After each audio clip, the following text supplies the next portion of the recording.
All right, everybody, I am back with a brand new DC update, and it is very nice to get away from the insanity of the last 24 hours. And my video that I posted yesterday is probably only going to be live for a couple more days, and then I will be taking it down. And I think it's an important video. I did lose about 50 subs because of that video. And I am sorry, but anybody who is going to celebrate the death of another human being, it's disgusting. And I don't want you as part of this community. That is never acceptable. I don't care what side you are on.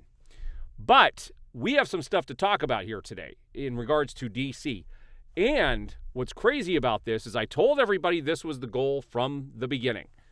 It does look like Warner Brothers is about to be sold. And we're going to see what has happened to their stock since this was announced, and it's picked up by all of the trades. This is something that is in motion. It is happening and will probably likely be a done deal unless the FCC steps in. The government, I don't think they're going to step in, and I will talk about why when I talk about this sale. But we have some stuff to look at because, wow, there was a connection with Charlie Kirk and this new comic series that started yesterday that I actually picked up the first issue for. This is wild, what we're going to talk about in today's video. So let's get started. First up, there were a couple of more teases in regards to Clayface. It looks like the Penguin is being teased. There are flyers out there for the Flying Graysons. Like they are using this as a kind of like a nexus for showing that this world does exist, especially in the Batman universe.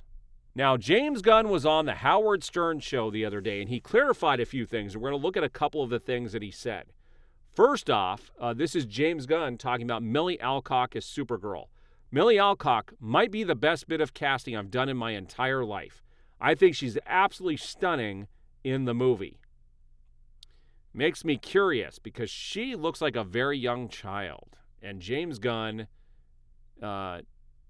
cast her as Supergirl. And again, he should have let the director of Supergirl cast her, but because he wanted her to be included in Superman, he was the one that decided to do the casting.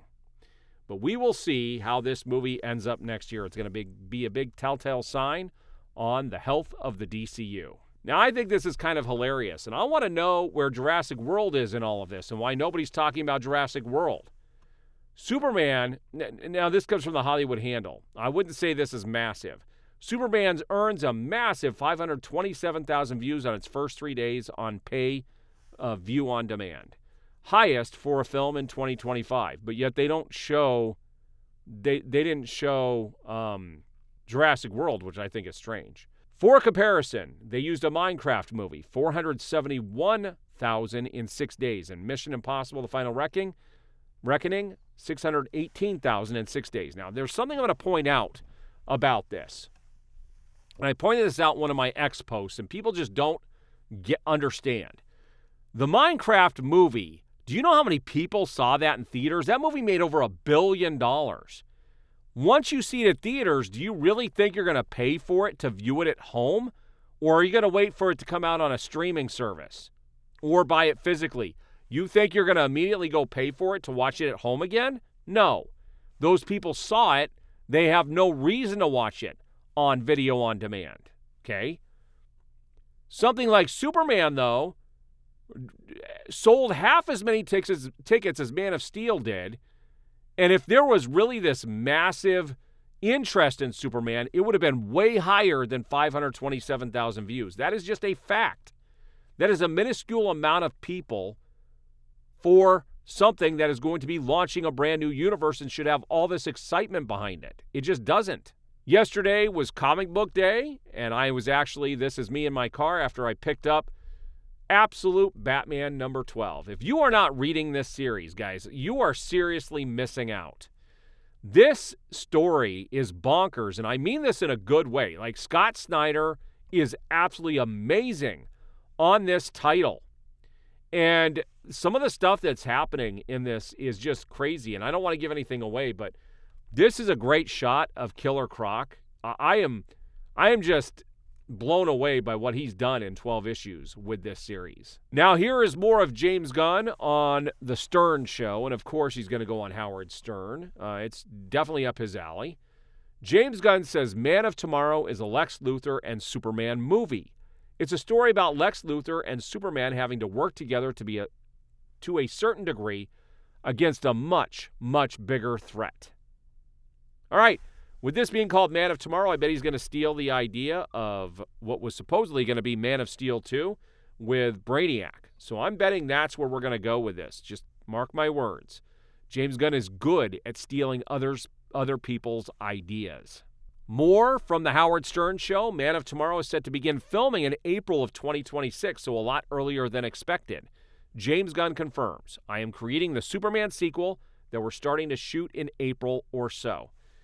So, before he said it wasn't a Superman sequel. Now he's calling it a Superman sequel. This is... James Gunn talks out of both sides, guys. This is what I said. He will say whatever he thinks people want to hear. You cannot believe what he tells you. And so, very strange. It's either a Superman sequel or it's not.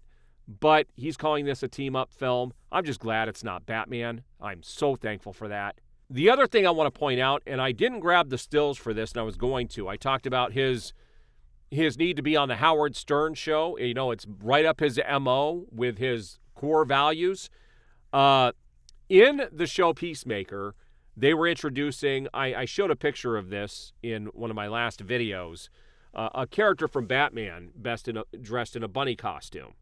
And what they actually added to that costume, which I think is just disgusting, was camel toe. They added camel toe to that costume. This shows you how perverted James Gunn is with the stuff that he does. He has a problem with sex. So here is one of the biggest things I wanted to talk about in my video today. This is none other than DC Comics writer Gretchen Felker Martin. She actually mocked the Charlie Kirk shooting. And she also claims that people aren't people. Now, this is interesting. Right after he was shot, she actually posted, I hope the bullet wasn't injured. She actually posted this. Okay? Also, what was crazy about this, and I had no idea who this person was. I don't know her as a writer or as a human being. But all I know is that Red Hood got a brand new ongoing series that released yesterday, the first issue. I picked up a copy of the first issue plus the Jim Lee cover as well. And I was going to check this series out. She actually posted also that in the first issue, and I'm not opening these now because I think they're going to be collector's items. Because I'm going to tell you what DC did in regards to this. She posted that she had a bunch of cops shooting themselves at the beginning, in the first issue, and that she doesn't see cops as people and thought it was kind of funny. This is the person that DC hired to write Red Hood. Make it make sense. We're going to point out, I'm going to show you what DC did in regards to this.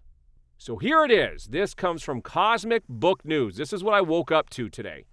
Following massive backlash, DC Comics has officially canceled trans writer Gretchen Felker Martin's Red Hood series after just one issue. The first issue was released on Wednesday, but DC has now pulled the plug on all future installments.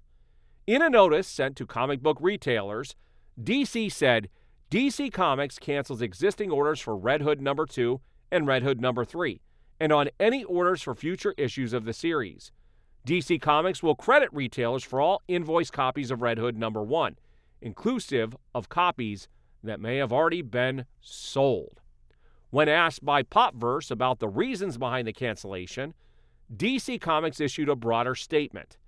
At DC Comics, we place the highest values on our creators and community and affirm the right to peaceful individual expression of personal viewpoints. Posts or public comments that can be viewed as promoting hostility or violence are inconsistent with DC standards of conduct. Okay, first of all, I want to point out that they did hire James Gunn, so that blows that statement right out of the water. And on top of that, she made these statements, and they saw that to fall within those same rules. And People don't understand that the First Amendment, freedom of speech, is not freedom of consequences from, like, your employers. And so when you make comments that promote violence and hostility, there's no protection for that. The First Amendment means that the government cannot shut somebody down. The government does not have the right to shut down freedom of speech. But that does not mean you don't have consequences for what you say out in public. That's a whole different thing and does not fall within the First Amendment. A lot of people don't realize that. Good riddance to this person. I actually am not going to open those issues now. I will read a digital copy of it. And it's pretty insane. I think those first issues are going to become collector's items, especially that Jim Lee cover. Like, I am so glad I picked this up because I have a feeling they pulled this off of the shelves yesterday after this happened.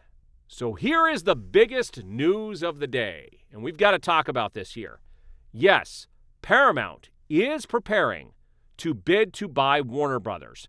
I told you guys this was coming when this original merger happened, several years ago. I told you this is where this was headed. Zaslav was not hiding it. He was having meetings with other studios before he even took over. He never wanted to hold on to Warner Brothers. He wanted to turn around and try to make a profit. Warner Brothers stock has been in the toilet. Since this was announced today, and this came from the Wall Street Journal, Variety has picked up on it. A lot of trades have picked up on this. It is something that is going to happen. Whether the sale goes through or not is a whole other deal, but Paramount is going to put this bid in, and I do think the wheels are moving. I hope this happens. I really hope this happens. This means the days of Zaslav and Gunn are numbered. Definitely Zaslav for sure.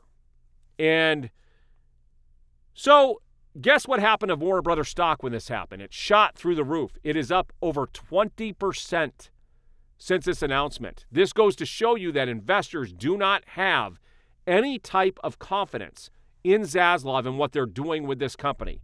Superman did not save the company, and I told everybody this. The movie division isn't going to do it alone.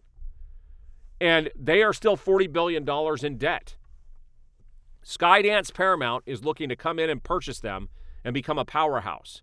Now, a lot of people think that the government is not going to allow this to happen because it's some sort of a monopoly. No, it's not. It will be getting close. I will tell you that if these companies merge, there isn't going to be a whole lot of merging in the future with big companies because the one that would never happen is Disney. They would never allow Disney to pick up Warner Brothers because they also own Fox. So we will at this point have the two biggest studios on the planet if we get Paramount and Skydance to combine with Warner Brothers, to buy them out.